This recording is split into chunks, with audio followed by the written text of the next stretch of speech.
let's go against the flow. Against the Flow. Ladies and gentlemen, welcome to another brand new edition of Against the Flow. Kasama niyo ako. My name is Jordan.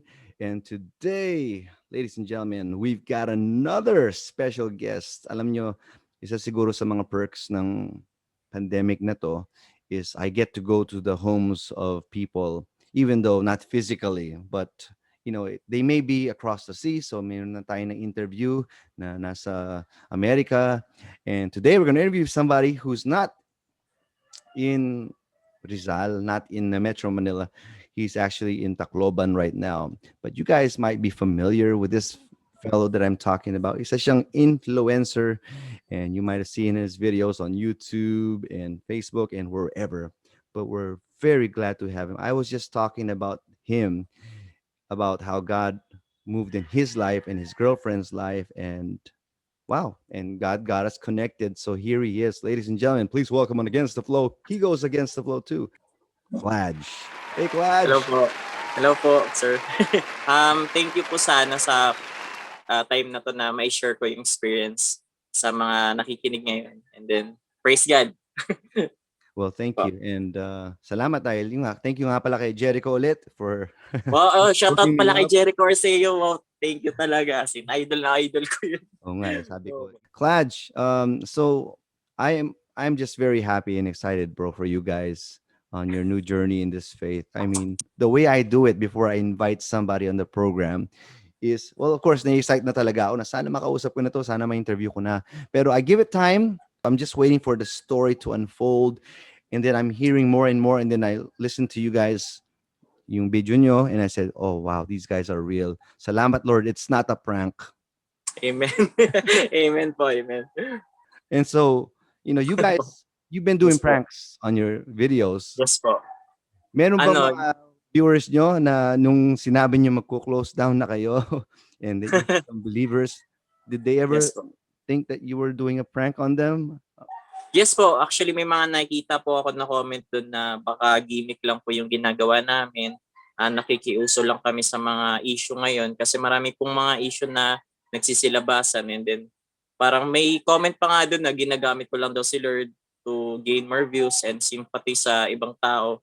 And then yun, parang sabi ko, parang hindi ako nasaktan ng that moment kasi parang alam ko sa sarili ko, pati alam na alam ni Lord na hindi ganun yung intention ko. And then after namin kasi surrender yung sarili namin kay Lord, parang alam mo yun na parang nag-blur out yung mga sinasabi ng ibang tao sa akin. And what people says, parang it doesn't matter kung ano yung sabihin nila sa akin, but as long as kung anong sinasabi sa amin ni Lord, parang yun yung nagmamatter talaga sa amin.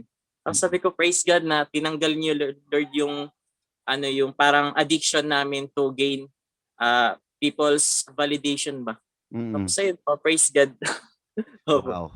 I'm very happy for you guys. Like I said, blessed na blessed ako. So sobrang blessed ko, ako ay na-impress. Wow.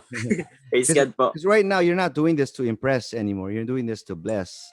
And Yes po. contrary to kung sino man yung mga basher na yon, you guys are willing to trade views and likes just to follow the Yes. Lord. And you were telling me Yes po. earlier nga, bumaba yung subscribers or sabihin Yes natin po. back to zero. So Yes kung po. totoo man sila, kung totoo yun, maybe you would have done a different approach, Yes po.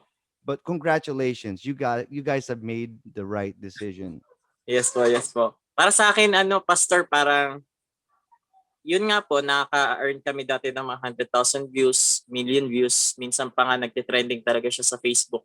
Pero pagka sinasabi ng ibang tao na sinasabi na influencer kami, parang alam ko sa sarili ko na I'm not an influencer. Kasi influencing kasi dapat you are helping others people emotion din, and then it helps them to improve their life, to change them. Yun para sa akin yun kasi yung tinatawag na influencers. Tapos after nun na sinorender namin yung sarili namin kay Lord, and then parang nag-change na kami ng content na it's all about glorifying God. Parang doon ko na feel yung salitang influencer. Sabi ko, this is what it feels like ba na tatawagin mo yung sarili mo na influencer, because you are changing people's life, and it doesn't matter kung 3,000 views yan or 5,000 views. Kasi yung pala yung 5,000 views, parang pagka mapanood nila yung vlog namin, parang makakatulong sa kanila, makakatulong talaga sa life nila. It can change how they yung perspective nila kung ano ba talaga yung life, kung ano ba talaga sila sa buhay namin. So sabi ko, mas maganda yun kaysa sa mag-earn ka ng million views na yun lang temporary happiness, but the entertainment and na content na ginagawa namin is not just an temporary happiness, but they can earn eternal happiness na which is na nakukuha kay Lord. Tama Yun. yun, bro. Amen. Alam mo, this is something that you can't fake eh. You know, even if someone attempted to pull off a prank, tapos kunyari nagte-testimony sila, me coming from, my past life, from the darkness into the light, you can tell if someone is really genuine sa kanilang sinasabi. And I've seen that, I've heard that, and I felt that with you guys. Kaya I'm very Oh, comfortable having you on the program. Kasi in the past, amen. I have to confess, sa Against the Flow, there are times na sa old station pa to, sa FM, na meron akong friend na recommend na friend na banda because they want to be on the radio station. And so I guess them, and laking gulat ko, yung iba nagbibisyo pa, ang mga ganun. So I'm like, sino ba tong mga na-invite ko na guest na to? Kaya nowadays when I'm inviting, I make sure na may mga vouch.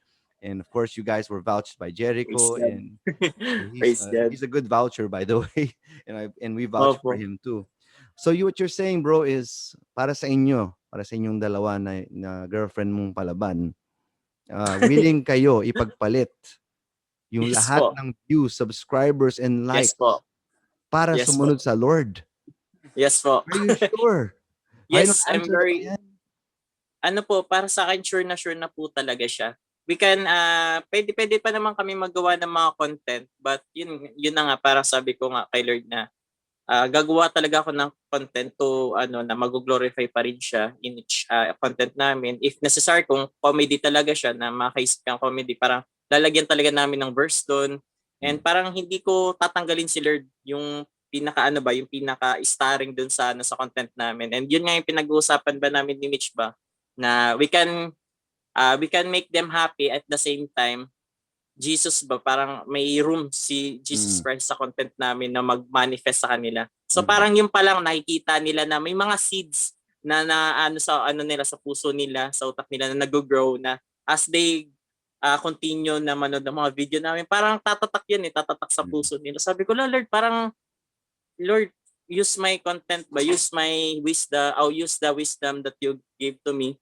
Tapos use my skills na binigay mo sa akin ba para mas maangat ka, Lord, na ikaw talaga mismo yung pinaka-center sa lahat ng content na gagawin namin. So ngayon, yung content nyo, hindi lang kayo maging puno ng content, puno pa kayo ng purpose. Amen. Amen. Yun nga pa, purpose. All Opo. right. All right. I want to get to know more of you guys, your story, Yes po. because I became a fan when I heard that you became believers, and I became more familiar with you guys. Yun nga, hindi talaga natin madideny yung kapag tinawag ka ni Lord talaga, parang darating yung time talaga na isusuko mo talaga sa kanya lahat. And then you cannot deny the fact na there's something in you ba na gusto mong isurrender sa kanya pero natatakot ka. Pero yun nga, darating sa punto na marirealize mo yung na you have to accept that calling because there's something more behind that calling ni Lord. You are now different when it comes to being an influencer. But Yes can po. you rewind and tell me more about your history? When did your vlogs begin? Ano po yun, sir, yung parang nagbigin kami nun pag YouTube ni Mitch, yung time na palugi na yung business namin nun. Meron kasi kami nung business na photo business siya, and then meron kaming shop. Tapos dumating yung sa punto na parang humihina na po talaga nun. And then nagpray ako kay Lord na, Lord, parang nawawala na kasi yung passion, parang nawawala pa yung interest ko na magpatuloy sa business na to kasi hindi ko naman talaga siya passion. Yung passion ko talaga is to make videos, to make funny videos na makakapagpasaya sa ibang tao. And then that time kasi parang meron na kami na sa Facebook na na kami, gumagawa na kami ng mga gimmick image, mga video. Tapos ayun, dumating sa point na give up namin yung shop na yun and then we prayed. Ano na kasi kami noon, Christian na kami noon dati talaga. Pero ano lang kami, attendees na pagkalabas ng Sunday, ano na naman, vision na naman, lahat-lahat. So, opo, Christian by name lang po, Christian by name, but not, ano talaga, totally na Christian talaga. Tapos, yun, dumating po sa point na nag-attend kasi kami yun sa New Life, and then, nakilala namin tong couple na to, sila Kuya Jason, pati sila Ate Elet, na nag-sponsor sa amin mismo, kasi wala na kaming pera nun eh. Parang nagulat kami na out of nowhere na may nag-sponsor sa amin ng flight ticket papuntang Manila para makakolab namin yung mga sikat na vlogger. And then isa siya sa magiging booster ba? Boost para maano namin, para umangat yung YouTube namin. And then after that, pinag-pray ko talaga nun kay Lord, binigay niya sa akin, tapos ginamit pa niya yung mga Christian friends namin nun para makapunta kami doon. And then later on, nung sumisikat na kami, yung tumataas na yung mga numbers, parang, ayun, nakalimutan ko na ba? Nakalimutan na namin kung sinong nagbigay ng ano sa amin, ng YouTube, kung sinong nag-provide sa amin. And then parang, wala na, parang hindi na ako nagdadasal ng that point kasi nabibisi na ako sa paggawa ng video. Tapos, dumating yun sa punto na, sige, baka later on, meron pong mga tanong. Isisave ko lang muna. Tapos yun po, yun yung pinaka-beginning niya na sumisikat na kami nun sa YouTube. Tapos, ayun po. What was the video that made you guys a hit or became viral? Ay, yung ano po, yung pinakauna nun nag-viral kami nun, yung sa ano, yung nag-aaway-away kami. Yung sa may parang nahuli ako nun ni Mrs. na sa computer shop. Yun yung pinakauna no, tapos sinampas niya ako sa ulo. And then, napansin ko kasi nun, napakalakas ng gano'n na mga content. Tapos yun yung nagugustuhan ng tao. And then, after nun, parang pinagpapatuloy na namin. Tapos yung naisip namin na content na para talaga sa amin is toxicity as a couple ba. Tapos yun po. So most of your videos are about you guys, and some of it is, how much of it is real and how much of it Ano ko, is the scripted part? actually scripted po lahat. Okay. 100%, yes po. 100% scripted then- lahat. I guess reality TV is similar, no? I mean, if it sabi nga namin noon, nanonood kami, mahilig kami, nahuhook din kami sa reality TV. Yes Sabi po. namin, pero kung totoong reality TV to, boring to eh. 'Di ba parang kung Opo. nagvi-video lang sila, so syempre hinahaluan nila na kung ano nung drama.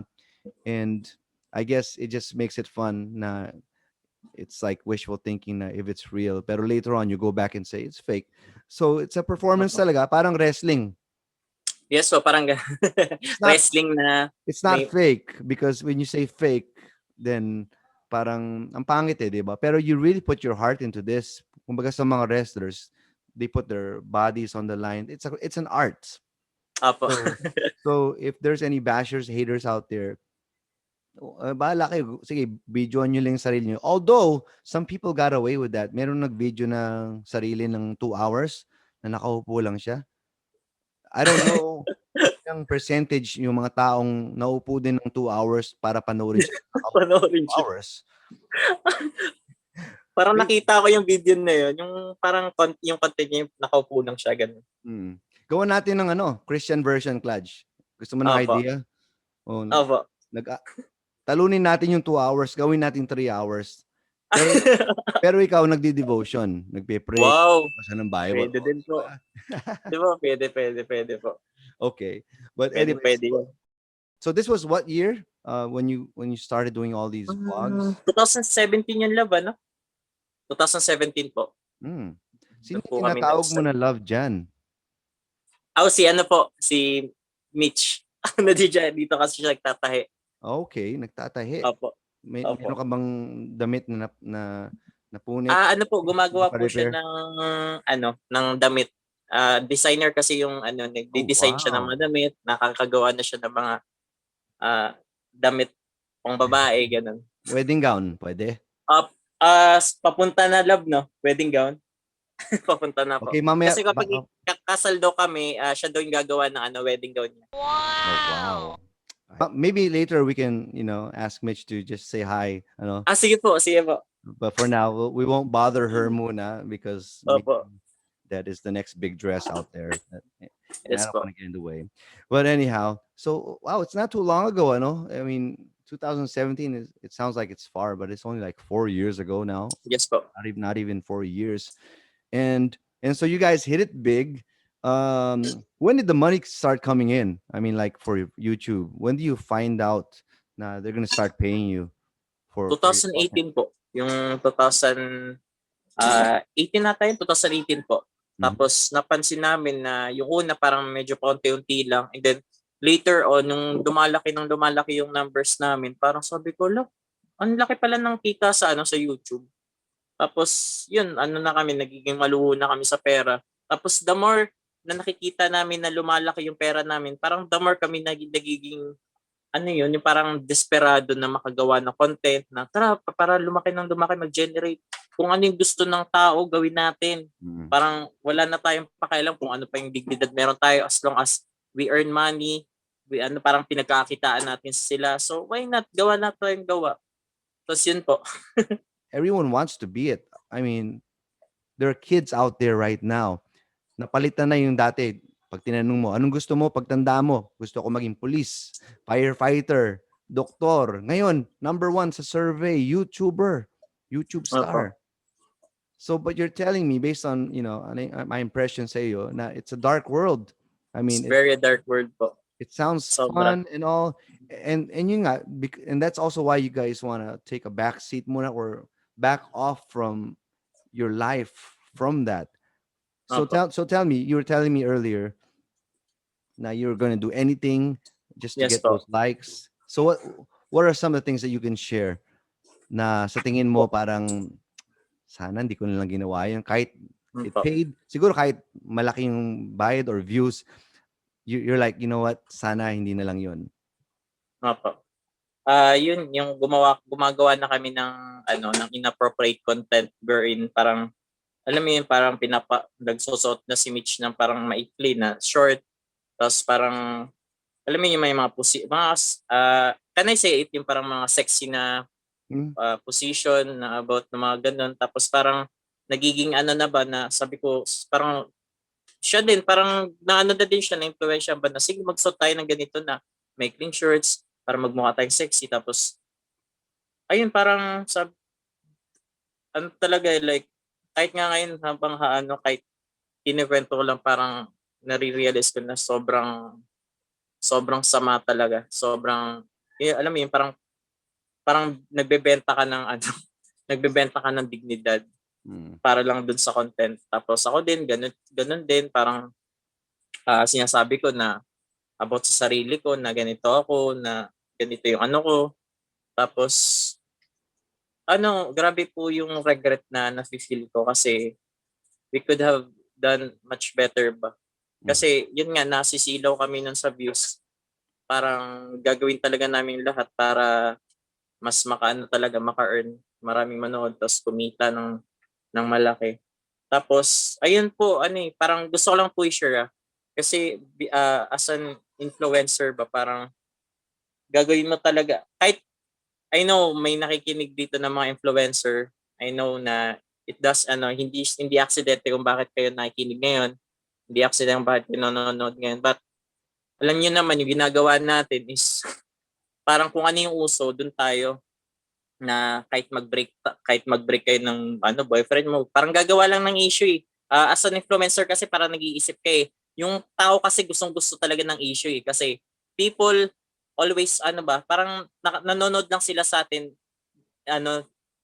parang it doesn't mean na nanonood sila sa atin, sumusuporta na sila. May mga tao diyan nanonood para abangan na magkamali tayo. So gagawa kaming mga influencer ng issue para itong mga tao na to, kasi marami silang mga ganyan, para ma-hook din sila manood ng ng content namin. For example, gagawa kami ng issue na magbe-break kami.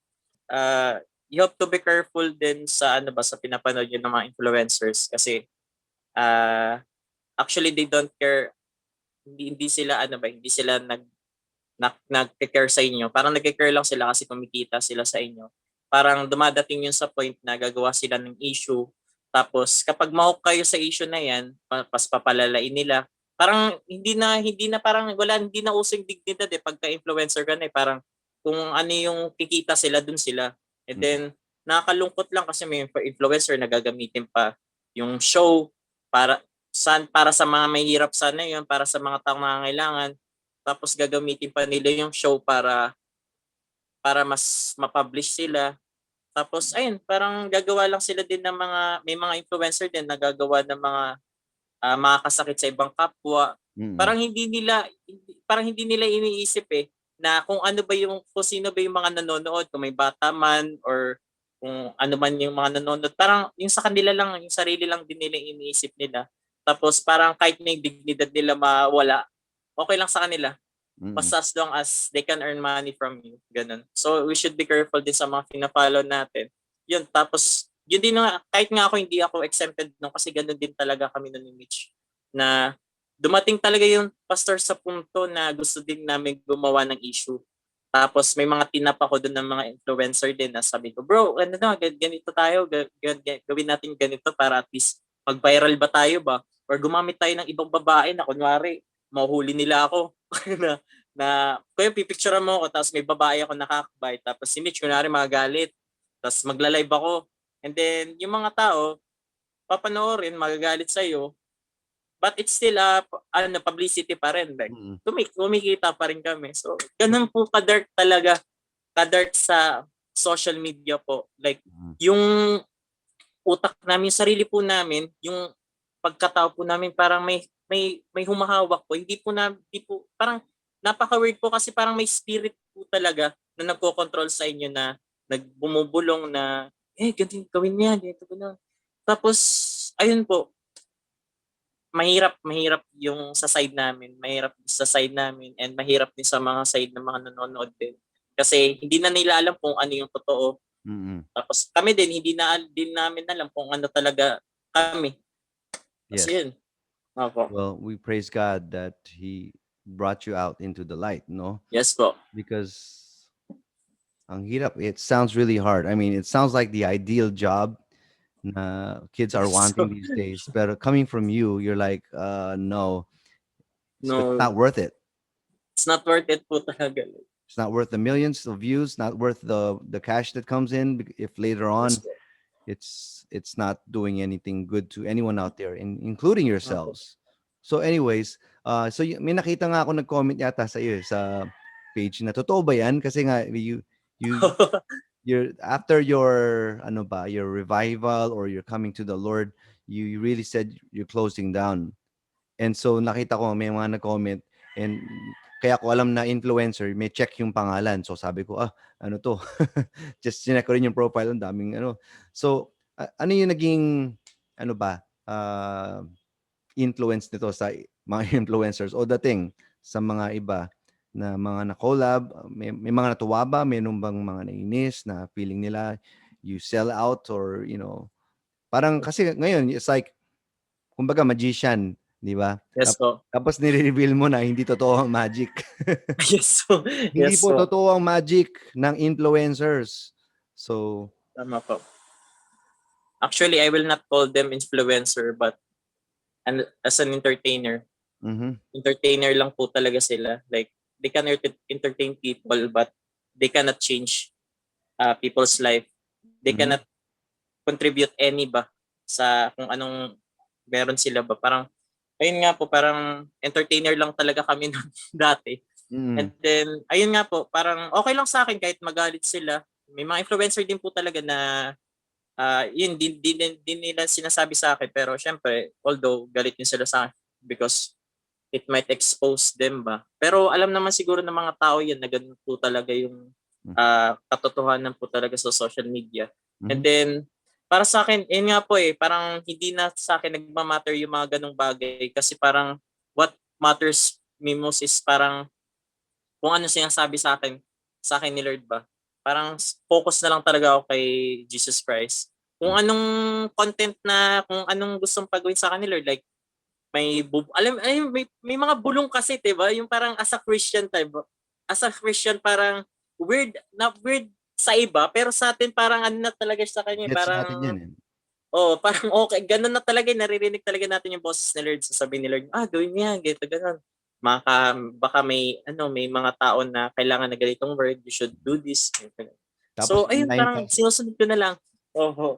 Parang siya na mismo yung nagbibigay sa akin ng content, hindi na yung kaaway, hindi na yung kung anong gusto kong gawin. Parang si Lord na nagsasuggest lahat. Hey! What's up guys? I am Jericho Arceo and I go against the flow. Hindi porke uso, tama. You know what I'm saying? God bless everyone. Peace! Ha! When I watched your video na nagpapaalam nga kayo, napaluha pa nga kayo, di ba? And you're saying sorry. You know, for me, ang laki ng ng impact nun eh. Yung pag-renounce ng kasalanan or anything we've done in the past, because that is something that you will find in the Bible, you know.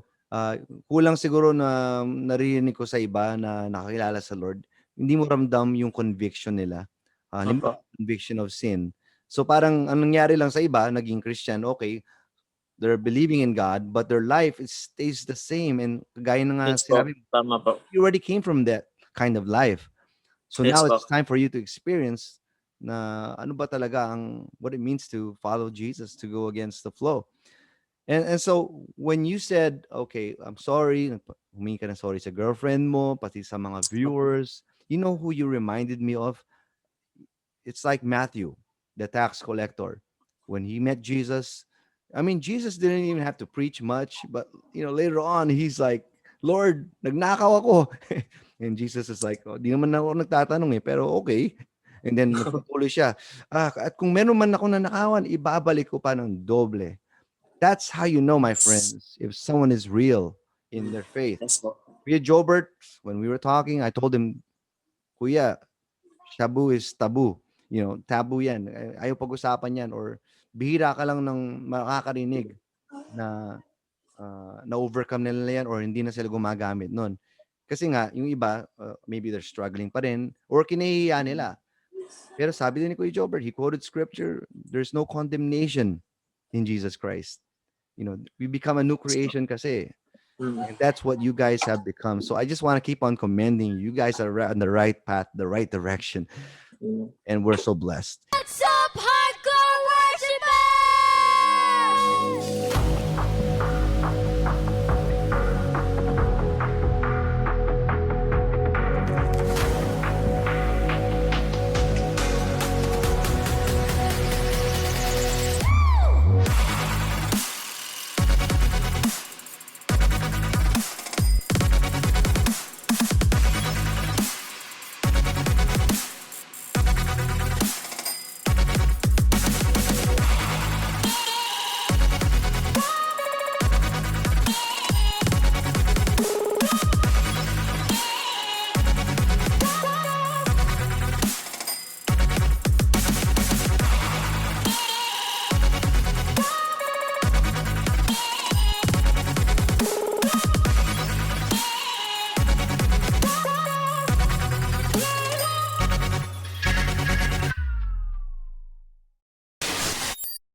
We're back here on Against the Flow with us, Klaj.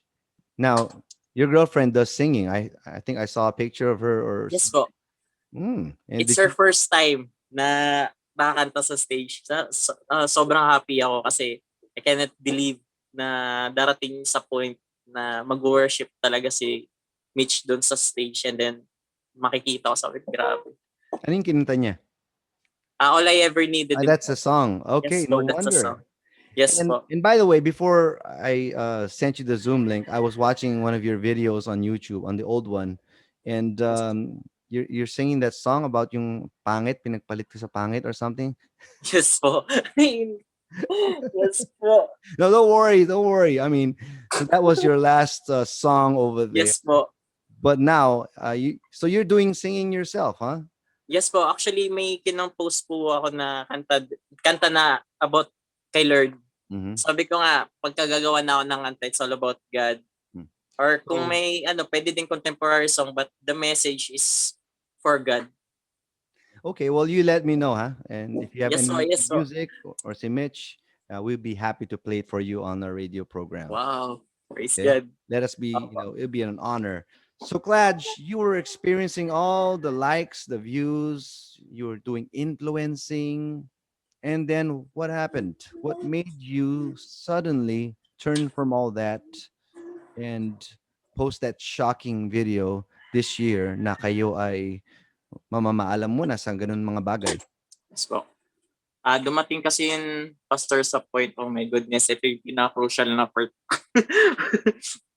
Yun, dumating kasi yung sa point, pastor, na na nako-convince na ako na ganun talaga ako ba. Like kung ano ako sa social media, ganun na ako in real life. Tapos, ayun pastor, naka-cheat na ako. Parang ganun, naging babayero nga talaga po ako. Tapos, dumating po sa point nun na gusto ko nang makipag-break kay Mitch. Kasi gusto ko mag-pursue ng career na ako lang mag-isa tapos maghahanap ako ng ibang babae na mas sikat. Ilang Mitch years na ba? kayo? 4 years po. Matagal na rin. Ako kami, Tapos bago ayun po. kami, 4 years din kami ng asawa ko, bago forever. So, Just saying. yun Okay, po. continue please. Opo. Yun nga po na dumating yung sa point na nakikipag-break na ako sa kanya nun. Tapos parang handa akong itapon yun para lang mas maka-earn ako ng money. Tapos mas sumikat ako.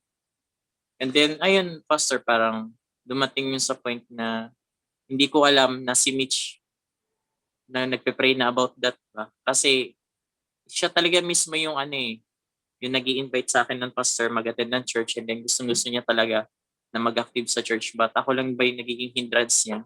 Kasi yun, parang tatamad ako mag-church that time. Tapos yun, umiiyak lang siya, pastor. Parang akala ng ibang tao parang siya yung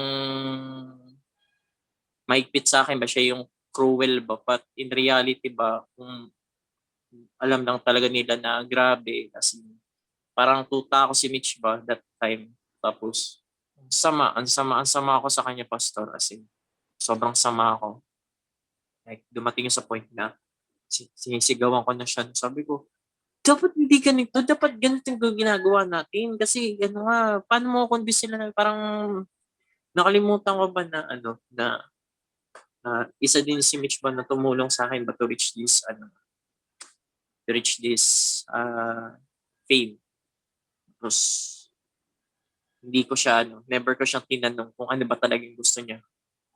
Tapos, naluha lang ako ng pastor kasi nalaman ko sa kapatid niya na lahat ng pain ni Mitch, sinusulat niya lang kasi hindi niya masabi-sabi sa akin. Sinusulat niya lang sa garapon. Tapos but lahat ng concern niya na kinakausap niya si Lord about that. And then,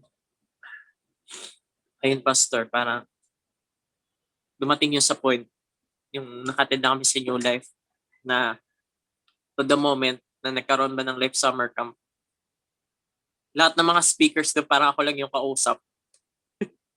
As in, naka-blur, parang wala akong kasama doon. Parang kinakausap nila ako. And then, one of the speaker nga sinabi pa talaga about YouTube, Facebook. Tapos, parang sabi ko, ako ba kausap niya? Or pinaparinggan ako nito. Tapos, meron nga yung pastor na si Sir Adrian nag-speak din, na sinabi niya na gumawa daw kami ng mga tanong sa kanya. And then, out of 200 people na nagsulat ng question, 5 lang yung pipiliin. So, that time I pray. Sabi ko, Lord, pag mapili itong tanong ko, convinced na talaga ako na you're talking to me, na may gagawin ka sa buhay ko. I challenge you. I challenge you, Lord, to this. Tapos yun nga, napili yung tanong. Tapos sinabi ko yan sa katabi ko, pati yung katabi ko, witness yung katabi ko. Sabi ko, may purpose talaga to si Lord pag mapili. Tapos napili nga talaga. And then, doon ako dumating sa point, parang umiyak na ako, sabi ko, grabe Lord, parang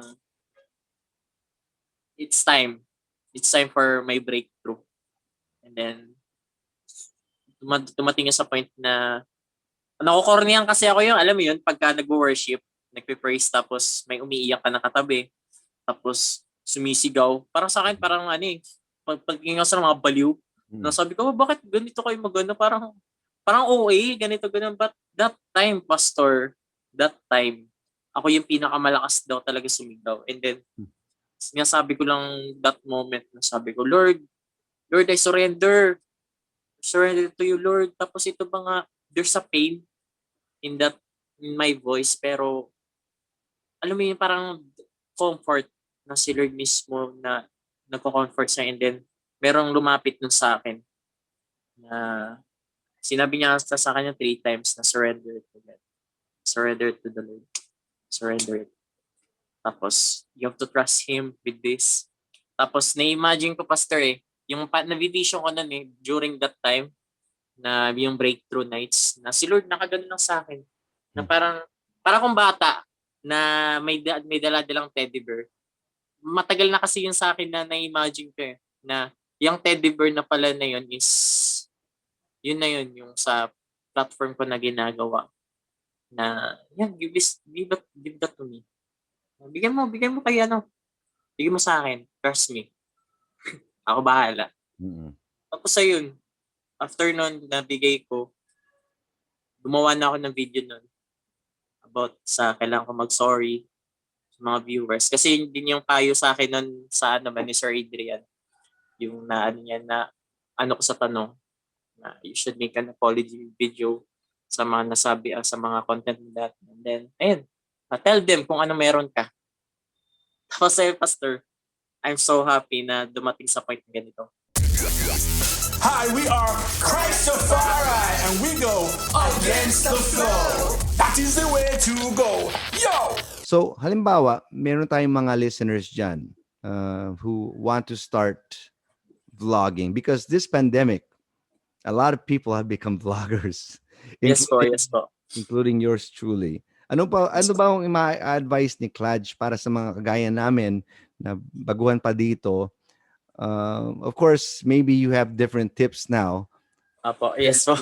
Compared to to how you would tip. Okay, just an example. What would you tell somebody if we were talking to you 2 years ago?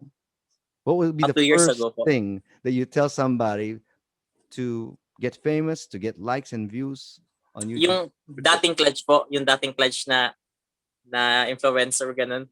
Sige. Siguro kung dating Klaj na magpapayo, tapos may nagtanong sa akin na kung gusto mag-vlog, sasabihin ko talaga na kung ano yung uso ngayon, yung gawin mo.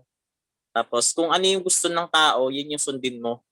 Tapos ayun, parang makinig ka sa opinion ng ibang tao kasi yun talaga yung pinaka-uso Tapos i-search mo sa YouTube kung ano ba yung mga sabi natin, change oil. So gumawa ka ng video about dun or pwede ka ding mangbash ng ibang tao, magpaparinig ka para sumikat ka agad ba? Kasi yun yung pinaka madaling way para ka mapansin. Or gumawa ka ng controversial, like for example, yung yung isang tao na sinabihan yung tricycle driver na ganun. Parang issue siya kagad ba na makakapatrigger sa ego ng tao, tapos doon pa lang ibabash ka, sisikat ka kagad. That's a very rapid way to get famous. Okay, yan po ang non-Christian na version of Klaj way to success or fame. Okay, but I'm not taking note as you notice because if you were to talk to Klaj today, what's he have to say? Do vlog. Kung una muna parang i-pray mo muna kay Lord kung yan ba talagang gusto mo or hindi, kasi minsan akala natin gusto natin yung isang bagay pero nadadalang lang tayo ng environment. And then you should pray to God, meditate His word. And then kung yun talaga yung gusto mo, yun talaga yung passion mo, and then go for it. Wala namang kasing kung yun yung feel mo talaga na binigay sa'yo ni Lord na skills, pagpatuloy mo. But always remember na people's validation will only lead you to destruction. But what matters most is what God says about you. Ano ba yung binigay sa'yo ni Lord? Ano ba yung talent na binigay sa'yo ni Lord? Ano ba yung skills na binigay niya sa'yo? For example, si Lord binigyan ka ng skills na magaling ka magluto. So, pwede mo yung i-vlog. Yun yung gawin mo kasi yun yung talent na binigay sa'yo ni Lord. So, show them kung anong talent meron ka. And at the same time, makikita ng ibang tao na, grabe, napaka-bless na itong batang na to kasi magaling magluto. Grabe si Lord. magbigay ng skills talaga, no? Tapos, sabi natin, magaling ka kumanta. So, yun, make a vlog na kung saan ka magaling, and then kung ano yung, yun nga, kung ano yung sinabi sa'yo ni Lord, what God says about you, yun yung gawin mo. Kasi yun yung pinayo din sa akin ni Sir Adrian during the Life Summer Conference na kung gusto mo daw maging vlogger, kung gusto mo magkaroon ng identity ng branch, branch name na gusto mo talaga na maiba ka sa ibang tao, parang yun nga, ask God for wisdom. Kung ano ba talaga yung binigay niya sa'yo na character, yun yung ipakita mo. So yun, don't listen to what other people says about you. Kung ano yung gusto nila, hayaan mo yan. Basta kung ano yung gusto mo sa sarili mo at put God first. Seek first the kingdom of God and His righteousness, and all these things will be given to you. Matthew 6:33. Put God first. Kaya nga in the beginning, sa Genesis 1, na in the beginning, God kagad yung word na lumabas. Kasi si Lord talaga yung pinaka dapat i-first natin. So, ayun. Kung may mga times talaga na mag-struggle ka when you start to vlog, but always trust the process, always trust the time of the Lord. Because don't compare yourself sa season ng ibang tao. Sabihin natin na, yung ano ko naman, yung may kaibigan naman ako na sumikat kagad sa pag-vlog na ano lang, 3 days lang, nag-boom kagad. But yun nga, don't compare yourself to other people because we have different season. Maybe, gawa ka lang ng gawa and then after a year or after a month, yun, doon ka na mag-boom. So always trust what God says. Always trust the word of the Lord.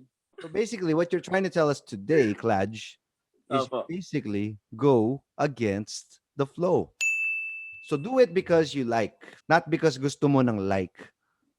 Yes po. I feel bad naman sa mga young girls who are wanting those likes so bad because Yes po. halimbawa kulang sa love. And I think that's basically it eh. Kapag kulang ka sa love, whether from the family or home, or you have Yes not po. experienced Totoo po. true love from God, you're trying to find that through likes. So meron kaming Yes young po. people dati, nagti-thank you pa siya, salamat po sa likes, Yes po. as if somebody had shown her love and done her a great favor, pero tuwang-tuwa na siya kung sino man yung nag-like. And That's true po.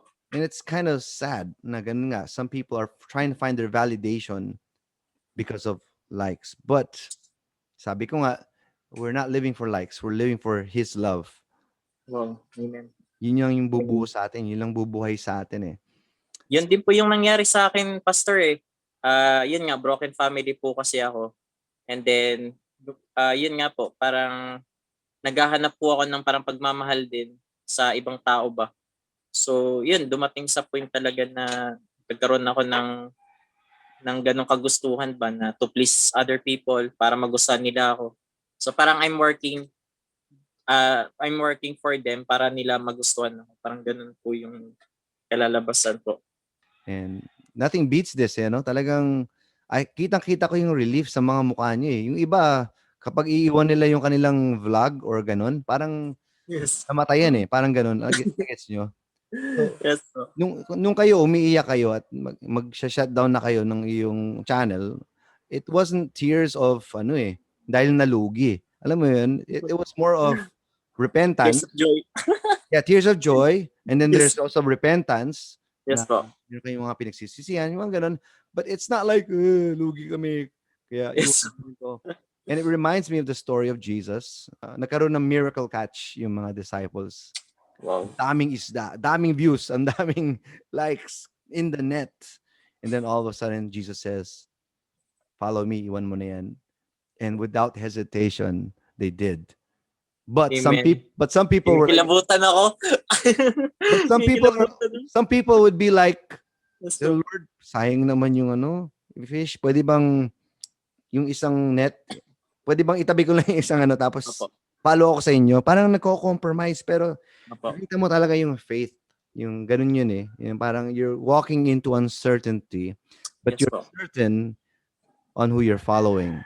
And Yes, that's po. the difference when you're following the ways of this world. This world Yes, po. will get you in a spin cycle. Talagang you don't know what's up, what's out, what's down, ano na yung tama, ano yung mali.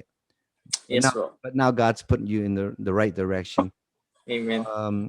What do you want Hallelujah. to tell your your followers or your subscribers? Ano ba ang message mo? I know you've done that, but anything you want to say to them right now?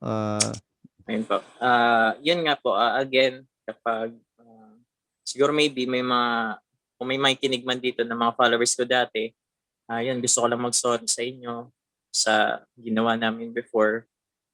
Ayun, ako yung dating pledge na biktima sa kagustuhan ba namin ba na kumita, and then God knows kung ano ba yung regret namin na feel.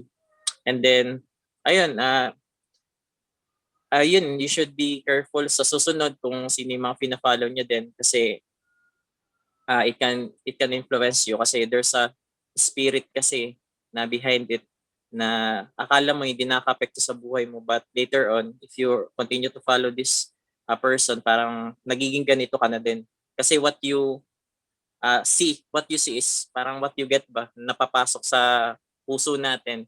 And then ayun, I just want to say thank you sa mga nanatili, and I know na there's a purpose, hindi po aksidente kung bakit napapanood nyo pa rin yung mga video ko, and don't deny ba, don't resist the calling of the Lord, kasi I tell you, kung may nawala man sa'yo dahil sa Kanya, mas papalitan pa niya to ng mas higit, as in. Sabi pa nga it just, kailangan lang ng faith. Kasi kung hindi mo siya matatawag na faith kapag alam mo na kung ano yung kung ano yung mangyayari, but you will call it faith kasi naniniwala ka ba na there's something behind it, pero pero hindi mo alam kung ano ba. So ayun, para sa akin is very it's very challenging din sa part natin na ganun, but as in hindi kayo magre-regret sa decision na yan, kasi it will give you happiness. Kasi may mga nafe-feel din ako na happiness ngayon na hindi ko na-feel dati, na when I was a influencer dati. And then yun, gusto ko din mag-thank you din sa sa mga nakikinig ngayon, and then sa mga followers ko na naiintindihan din kami kung bakit kami nag-change. And ayun, I pray na i-bless pa kayo ni Lord, and then malaman nyo din kung ano yung purpose nyo in life. So ayun, we can be successful in life, but without we can be successful in life without God, but there are times talaga na hindi natin na fulfill yung purpose natin. But if you want to succeed in your life, go to if you were si Michi na tinuturuan na mag-English. Kung gusto mo talaga maging successful in life, tapos ma-feel mo yung true happiness in life, parang mas maganda talaga na you have to reach it with God. Kasi hindi ka lang naging successful in life kundi na-fulfill mo pa yung purpose mo dito sa mundo. Ayun. Love, punta ka dito. Oo nga, pwede ba nating invitein yung iyong advisor dyan? Ayun tinuturuan mag-English Love. Oh, okay. So okay lang yan. Hello, saglit. I could talk to her. Hello. Hi, Mitch. Hello. Nice to meet Bagong you. ligo. Okay, that's Naku good. po, Pastor, maganda to, ma-interview mo din to si Mish, Yes. kasi mas iba pa yung revelation nito as a girl. Okay, siguro part 2. No? Yes po, sana po. Sige, Opo. abangan natin next May mga ibang episode. revelation po siya. Next episode, i-feature naman Yes, po. natin. Duktungan natin. Tapos si Clutch naman ang mananahi Ako po magdatahe. habang ini-interview natin si Mitch. Yes. Anyways, so Clutch, thank you so much for guesting on the program today. Next time, I hope to have you back with music naman of your own that we can feel. Yes, praise God. Kasi yung mga lumang music, Amen. kaya natin yung ibang station na mag-play nun. Pero dito sa Against the Flow, yung Against the Flow version of you na. I like Amen, this amen. version of you, by the way. Opo. If I look at your old videos, it's like, okay, baka ibang tao, nakita nila yung luma mong video, nabibuisit. Pero now, God took you from buisit to reset. Yes po. Yes po. Para sa akin nga po, hindi ko po siya dinidelete yung mga video. Parang yun yung plano ko po delete sana. Mm-mm. Kaso sabi ko, naisip ko rin na, siguro parang para ma-compare ba nila ba kung ano ako dati. Mm-mm. Tapos kung ano ako ngayon, sabi ko lang mas better, mas makita nilang ganun ba kung paano ako binago ni Lord. So there's nothing to be ashamed of, bro. So bro, before we let you go, any shout outs? Siguro unahin mo yung mananahi mo dyan or Yes po. Shout out nga pala kay Mitch. Yung si Mitch na nagpapiano ngayon. Tapos si Jericho Arceo. Wow bro, salamat. As in, shout out din sa sa yung mga taga New Life Tacloban. Shout out sa inyo. And then gaya ng sinabi ko kay sa guest ko noon, mas solid kesa COVID. Kaya yes. magpaka-viral ka pa, okay? Pati si girlfriend mong palaban. Patuloy kayong lumaban. Fight a good fight of faith. Any invites to your new page, new channel, or anything? Yes po. Yun, please, hindi man please, para kung gusto niyo mag-like sa Facebook page na Kludge, search nyo lang yung pangalan ko doon. Sa TikTok, Kludge Vlogs. Sige, follow na rin Kludge kita. TikTok pala, Kludge TikTok. And then, actually, yung content ko din kasi doon parang comedy lang talaga siya. Pure comedy lang. Comedy lang, parang mga skits lang na mga 7 seconds. And then, ano pa ba? Yung sa YouTube, yung Kludge Vlogs for, mga inspirational. Actually, gagawa din ako doon ng mga, alam mo yung mga relatable din sa mga Christian memes. Actually, parang naisip ko din yan kasi wala pa kasing gumagawa ng gano'n. Yeah. Na sabi ko, I think, sige, gawa lang tayo ng for entertainment mo sa mga sa mga Christians din tulad natin. yeah, maraming humor din in the Christian world. Yes, humor. You'd Hindi be lang nila surprised. alam. Hindi nila alam, Grabe. mas masaya, mas kwela, mas makulit. Opo. But it's clean. Yun nga lang. Yes, I mean, it's not gonna, yeah. But anyways, thank you so much sa lahat po na Salamat po. nakikinig, nang nanood. Don't forget to like our Facebook page, Against the Flow Radio. Follow us at Twitter at Against the Flows. Email us at weareagainsttheflow@gmail.com. At abangan natin si Mitch next time naman daw. Yun, si Mitch. Program. And Napakagandang revelation niya kay Mitch. we'll hear from her side kung totoo ba yung lahat ng pinagsasabi ni Kludge here. Yes po. And she'll vouch for that. But anyhow, thank you again, Kludge. We hope to have you back. So my name is Jordan, and I'm saying, don't forget that only dead fish swim with the current. So lahat tayo kagaya ni Kludge. Let's go! Against the flow. Dami sa sug